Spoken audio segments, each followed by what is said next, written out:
Hi, it's Mark from DWe, and in this video I'm going to show you how to add a second hi-hat to your DWe kit using our standard 14-inch crash cymbal. So let's check it out. So here you can see that I've placed a 14-inch crash cymbal over my floor tom. That's going to be my second hi-hat. So to get started, let's first add this crash cymbal to the drum link hub.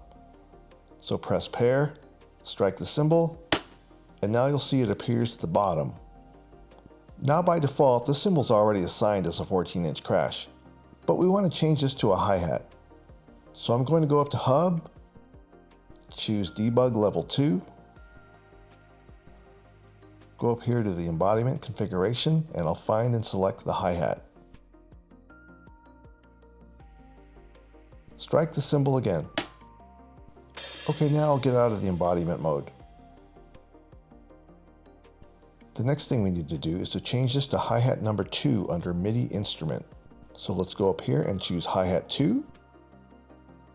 Strike the instrument.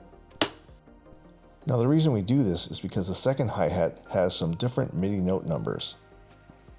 So let's go to the main hi-hat and you'll see 26, 46, 93.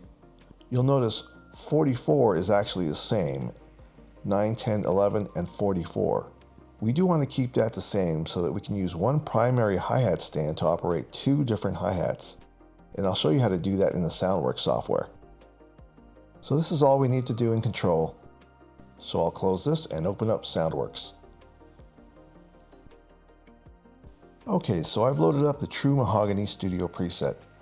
Now this is from the TrueCast library that's available on the Roland Cloud as a download. So the way we add the second hi-hat is to go over here and select an X pad. Highlight one of these and we can choose from any of the available hi-hats in our library to be our second hi-hat.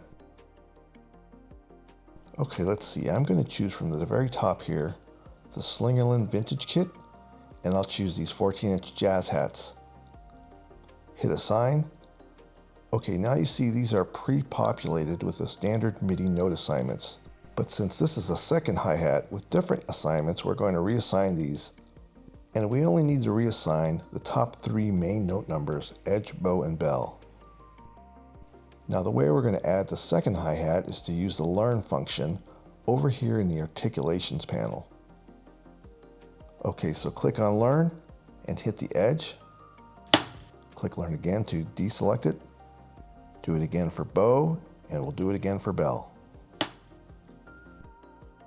Now these are the only 3 note assignments we need to assign since we're using CC tracking to track all the different layers and articulations here. Now at the bottom you'll see that pedal closed is already assigned to 44, but I want to bring that level down a bit so I don't have 2 colliding pedal closed sounds from my main hi-hat and the secondary hat. Now I'll go over here and highlight the main hi-hat, and I'm going to pull that level down a bit too. Now since they use the same note numbers, both foot close sounds will trigger together, and that helps so that we don't have only one sound in one panning position overlapping the second hi-hat.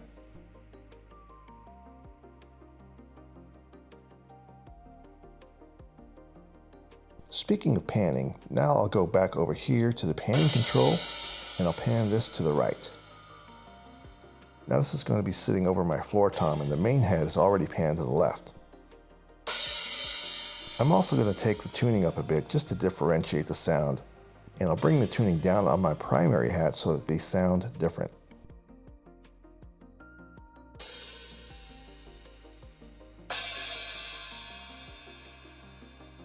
Now that's a bit loud, so I'm going to bring the volume down.